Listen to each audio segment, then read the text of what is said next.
कपड़े धोने वाली बहू। शादी के पहले से ही विभा को कपड़े धोने का बड़ा शौक था। कभी नल के नीचे तो कभी तालाब के पास। अरे मेरी नीली वाली लुंगी नहीं दिख रही है। विभा की अम्मा कहाँ रखी है लुंगी? अरे वो तो विभा ने परसों ही धोकर रखी थी आपकी अलमारी में, देखो वहीं होगी।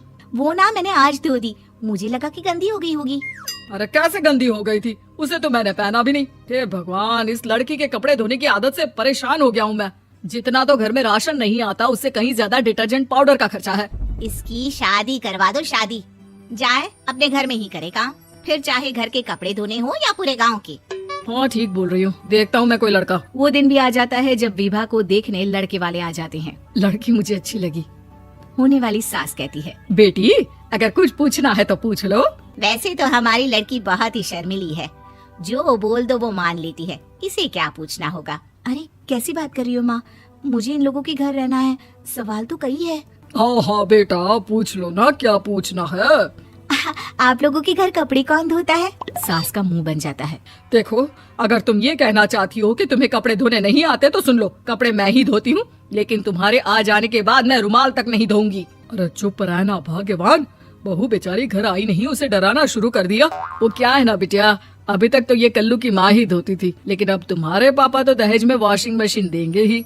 तभी विभा की माँ बोल पड़ती है, सवाल भी पूछा तो क्या। वैसे भाई साहब, मशीन की तो फिर भी कपड़े धोने की कैपेसिटी होती है। मतलब जो बिटिया दे रहे हैं ना विभा, इसे कपड़े धोने का बहुत शौक है। ये आप लोगों के क्या, आस पड़ोस गांव मोहल्ले सबके कपड़े धो दे और उफ तक ना करे। बाहर देखा नहीं आपने कितने कपड़े सूख रहे हैं?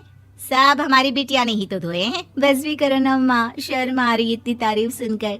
और तो और एक दाग निकाल कर दिखाओ तो मान जाओ। हाँ अच्छा अच्छा, माफ करना बेटा, मैंने गलत समझा। हमें तो रिश्ता बहुत पसंद है। और ऐसे जुड़ जाता है रिश्ता कपड़े धोने का शौक रखने वाली विभा का। उसकी शादी हो जाती है कोयला फैक्ट्री में काम करने वाले कल्लू के साथ। शादी के बाद अचानक विभा चिल्लाती हुई सास के पास आती है। सासू माँ, अरे सासू माँ कहाँ है आप? ये तो धोखा है, धोखा दिया आप लोगों ने मुझे। इस ससुर के चक्कर के बारे में पता चल गया। अरे तो उसमें तुझे क्यों धोखा मिला है? अरे नल में पानी नहीं आता, कपड़े कैसे कब धुलेंगे? अच्छा अच्छा, तू पानी नहीं आ रहा उसकी बात कर रही है? तो आपने क्या सोचा? कुछ नहीं। अच्छा तेरी माँ ने कहा था कि कपड़े धोने का शौक है तुझे, याद आया मुझे। शौक शौक बोलकर कपड़े धोने वाले मेरे जुनून को कम ना आके सासू माँ, कपड़ा धोना मेरा गुरूर है। तभी पति भी वहाँ आ जाता है। अभी अभी मैंने इसे सनी देओल की फिल्म दिखाई है, उसी के डायलॉग मार रही है माँ। अच्छा सुन, साफ साफ बता रही हूँ, पानी सुबह 4 से 6 और शाम को 10 से 12 आता है, समझी? विभा टाइमिंग सुनकर हैरान हो जाती है। ये क्या भूतों का मोहल्ला है? सुबह 4 बजे उठकर कौन कपड़े धोता है? 4 बजे टंकी में पानी जाता है, फिर सारा दिन धोना ना, किसने मना किया? अरे कैसी बात कर रही है? 200 लीटर की टंकी में कितने कपड़े धो लूंगी मैं? सुबह ही उठ जाऊंगी मैं। अब क्या था, विभा सुबह 4 से लेकर रात के 12 बजे तक कपड़े ही धोती रहती। एक रोज सास पड़ोस से निकलकर कहीं जा रही होती है कि साथ वाली कहती है, हाँ कल्लू की माँ, जरा ये बताओ कि 2 साड़ी है, 2 ब्लाउज और एक पेटीकोट और एक नाड़े वाला लंबा कच्छा। हाँ तो? अरे तो क्या, कितना लोगी धुलाई ये बताओ। धोबन दिख रहे हैं हम क्या? हमारे पति सरकारी नौकरी से अभी अभी रिटायर हुए हैं और बेटा सुपरवाइजर है कोयला फैक्ट्री में। धोबन समझ रखा है हमें? हाय रे कल्लू की अम्मा, माफ कर दो, वो तो मोहल्ले में यही सब बता रहे थे कि तुमने बहू को कपड़ा धुलवाने के काम में लगा दिया है। सास को पड़ोसन की बात सुनकर गुस्सा आ जाता है। वो घर पहुंचती है जहां घर के बाहर ही इतने सारे कपड़े सूख रहे होते हैं जितने कि किसी धोबन के घर पर। अरे ओ कल्लू की दुल्हन, बाहर निकल।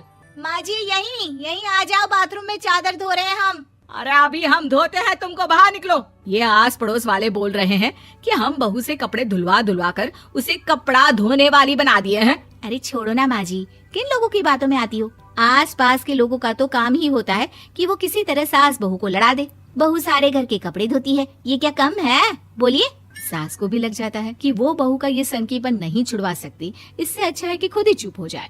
एक रोज सास और बहू मंदिर जाते हैं, जहाँ सास की साड़ी वहाँ खड़ी भीख मांगने वाली से मिलती है। माँ जी क्या बात है, आपकी साड़ी उस भिखारन से कितनी मिल रही है ना? हाँ देखो तो, दोनों की साड़ी मिल रही है। क्या बात है कल्लू की अम्मा, तुम खुद को तो अफसर की बीवी बताती हो और ऐसी सिंपल सी प्लेन साड़ी पहनकर घूमती हो। सिंपल और प्लेन नहीं है ये साड़ी। तो क्या सोने के धागे से फूल बने हैं? कुछ भी सासू माँ, कुछ भी। हाँ बने थे इस साड़ी में सोने के धागे से फूल। मेरे पति लेकर आए थे मद्रास से स्पेशली मेरे लिए 10,000 की। लगता है भाई साहब इस भिखारन के लिए भी सेम टू सेम साड़ी लेकर आए होंगे 10,000 की। सास उस वक्त तो कुछ नहीं कहती, लेकिन बहू के साथ घर आती है और अलमारी से एल्बम निकाल कर लाती है। ये साड़ी देख रही है, ये वही साड़ी है जिसे मैंने अभी पहना था। इस साड़ी में ये जो चमकदार फूल दिख रहे हैं ना, ये सोने के धागों से काढ़े गए हैं।